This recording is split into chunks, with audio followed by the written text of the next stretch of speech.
Et si l'argent n'existait pas, pas de pièces, pas de billets, pas de carte de crédit, pas de portefeuille numérique, juste le temps. Votre vie, vos heures, vos minutes, vos secondes est la seule monnaie qui compte. Imaginez vous réveiller demain et réaliser que votre compte en banque ne contient ni dollars, ni roupies, ni euros. Il contient le temps, chaque instant qu'il vous reste à vivre. Chaque achat, chaque décision, chaque transaction vous coûte une partie de votre vie. Achèteriez-vous encore cette voiture de luxe si cela impliquait de renoncer à 5 ans de votre espérance de vie? Feriez-vous des heures supplémentaires si la récompense n'était pas financière, mais simplement la possibilité de vivre un peu plus longtemps? Entrons un instant dans ce monde. Un monde où le temps est littéralement de l'argent. Dans ce monde, chacun commence sa vie avec le même solde, un nombre fixe d'années, disons 80. C'est votre compte. Chaque achat entraîne une réduction de temps. Chaque travail ajoute du temps. Simple, non? Mais pas vraiment. Parce que soudain, le temps n'est plus seulement une mesure de la vie, c'est la valeur de la vie. Et cela change tout. Imaginez-vous entrer dans un café. Le café ne coûte plus 5 $, mais 5 minutes. Le barista vous tend votre tasse et quelque part, en arrière-plan, votre horloge tourne. 5 minutes se sont écoulées. Vous la sirotez, conscient d'avoir littéralement échangé une partie de votre existence contre ce goût chaleureux. Et maintenant, la question devient, est-ce que ça en valait la peine? Le luxe devient plus que cher.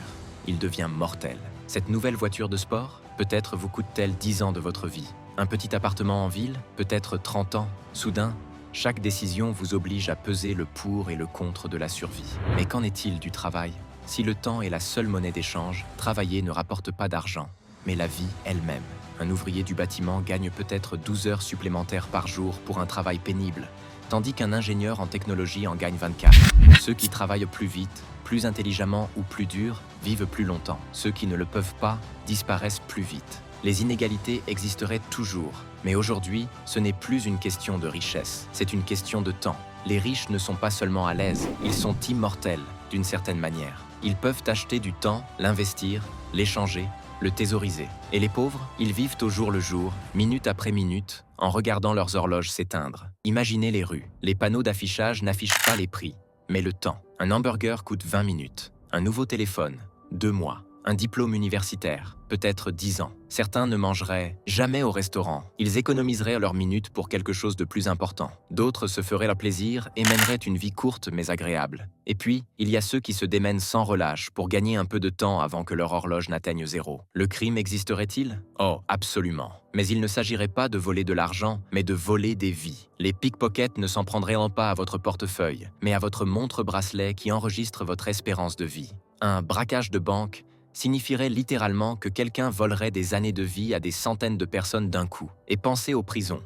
Quelle est la punition quand le temps est monnaie courante? On ne peut plus infliger d'amende à quelqu'un, il faudrait lui retirer des années, ou peut-être même geler complètement sa vie. La notion de temps purgé prend soudain une tournure terriblement littérale. L'amour aussi changerait. Les relations ne seraient plus seulement des liens affectifs, mais des partenariats économiques. Tomberiez-vous amoureux de quelqu'un qui n'a plus que 5 ans à vivre? Quelqu'un sortirait-il avec vous si votre temps était compté? Les parents peuvent choisir de consacrer une partie de leur temps libre à leurs enfants, sacrifiant littéralement des années pour qu'ils puissent vivre, étudier et rêver plus longtemps. Imaginez le chagrin de voir votre espérance de vie diminuer parce que vous avez donné de votre temps à quelqu'un que vous aimez.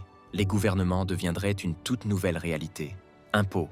Cela reviendrait à payer de sa vie. Un impôt de 10% équivaudrait littéralement à renoncer à 10% du temps qu'il vous reste chaque année. Les gens voteraient-ils encore pour des dirigeants sachant que leur politique pourrait raccourcir ou prolonger l'espérance de vie des citoyens? Les soins de santé seraient inestimables, car ils ne vous sauvent pas seulement la vie, ils vous font gagner du temps. Les médecins pourraient peut-être transférer la durée de vie d'une personne à une autre. Le marché noir du temps exploserait. Les familles pauvres pourraient vendre leurs années à des acheteurs riches juste pour survivre aujourd'hui. Et soudain, le concept d'immortalité n'est plus seulement de la science-fiction, c'est un privilège économique. L'éducation serait également différente. Les étudiants pourraient pas consacrer des années à apprendre, sacrifiant littéralement du temps de leur vie pour acquérir des connaissances ou de meilleurs emplois. Et les enseignants, ils pourraient gagner du temps pour chaque leçon enseignée, chaque esprit inspiré. L'expression « le temps, c'est de l'argent » ne serait plus une métaphore, mais une réalité. Et nous constaterions à quel point cette vérité est terrifiante. Réfléchissons un instant aux priorités. Si chaque seconde passée à naviguer sur votre téléphone vous coûtait la vie, le feriez-vous quand même? Perdriez-vous votre temps à vous disputer en ligne, à regarder des séries en boucle ou à parcourir les fils d'actualité? Ou bien les gens apprécieraient-ils soudain chaque seconde comme de l'or? Allons-nous enfin ralentir, vivre pleinement et savourer les moments qui rendent la vie belle? Voyez-vous, dans un monde où le temps est une monnaie, le temps libre n'existe pas. Chaque sourire, chaque câlin, chaque rire a un coût, et c'est peut-être ce qui le rend précieux. Mais il y a un côté plus sombre. Qu'arrive-t-il à ceux qui manquent de temps? Cessent-ils tout simplement d'exister? Leur cœur s'arrête-t-il littéralement lorsque leur solde atteint zéro? Imaginez une société où la vie des gens s'arrête non pas à cause de la maladie ou de l'âge, mais à cause des dettes, où les pauvres meurent jeunes, non pas à cause de la génétique, mais simplement parce qu'ils n'ont plus les moyens de vivre. Appellerions-nous encore cela une civilisation ou de l'esclavage? Allons plus loin. Comment l'innovation fonctionnerait-elle dans ce monde? Les scientifiques risqueraient-ils des décennies de leur vie pour découvrir quelque chose qui pourrait sauver les autres? Les artistes consacreraient-ils le temps qui leur reste à peindre des chefs-d'œuvre, sachant que chaque coup de pinceau leur coûte du temps? Ou alors tout le monde deviendrait-il prudent, attentif, peu disposé à rêver parce que les rêves sont chers? Les personnes les plus courageuses seraient peut-être celles qui choisiraient de consacrer leur temps à quelque chose de significatif. Elles deviendraient des héros, non pas parce qu'elles ont plus de temps, mais parce qu'elles choisiraient de l'utiliser à bon escient. Imaginez comment nos valeurs pourraient évoluer. Aujourd'hui, l'argent est synonyme de confort, de réussite ou de statut social. Mais si l'argent n'existait pas, si seul le temps comptait, comprendrions-nous enfin ce qui rend la vie vraiment riche? Peut-être arrêterions-nous d'acheter des choses inutiles. Peut-être arrêterions-nous de suivre les tendances. Peut-être nous considérerions-nous non pas comme des concurrents, mais comme des compagnons de voyage dont le temps presse. Car au final, nous connaîtrions tous la même vérité. Chaque seconde compte. Certains pourraient arguer que ce monde serait plus égalitaire. Après tout le monde part du même équilibre. Mais la nature humaine ne change pas si facilement. On trouverait encore des moyens de tricher, de manipuler et d'exploiter. Les entreprises pourraient payer leurs employés à temps, leur donnant juste assez d'heures pour survivre à la semaine.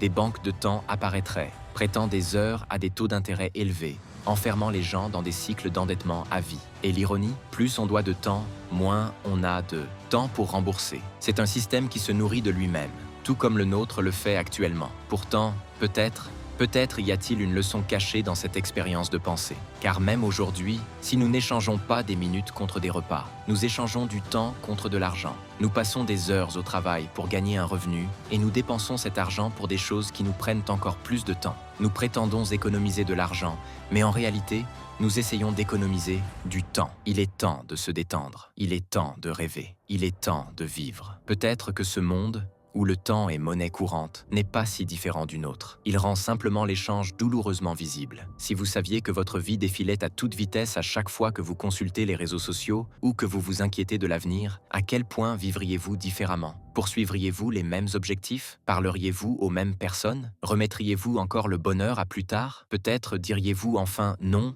aux choses sans importance. Peut-être diriez-vous enfin oui à celles qui en ont. Car en vérité, l'argent est peut-être imaginaire, mais le temps ne l'est jamais. Une fois parti, il est parti. Alors peut-être que ce monde sans argent n'est pas un cauchemar. Peut-être est-ce un signal d'alarme, un rappel que la vraie monnaie a toujours résonné dans nos cœurs, que chaque jour, chaque choix, chaque sourire a un prix, et que les plus riches ne sont pas ceux qui ont les plus gros comptes, mais ceux qui gèrent leur temps avec sagesse. Si le temps était une monnaie, à quoi ressemblerait votre équilibre actuel? Investiriez-vous dans des souvenirs ou gâcheriez-vous votre vie pour des choses futiles? Donneriez-vous votre temps aux autres ou le garderiez-vous pour vous? Pensez-y, car même si l'argent existe, le temps est toujours roi et la façon dont vous le dépensez définit qui vous êtes. Si vous avez aimé ce voyage, aimez cette vidéo. Ça ne prend qu'une seconde, mais cette seconde pourrait être décisive. Abonnez-vous pour découvrir d'autres histoires hypothétiques qui vous feront remettre en question la réalité dans laquelle nous vivons. Et n'oubliez pas, on peut toujours gagner plus d'argent,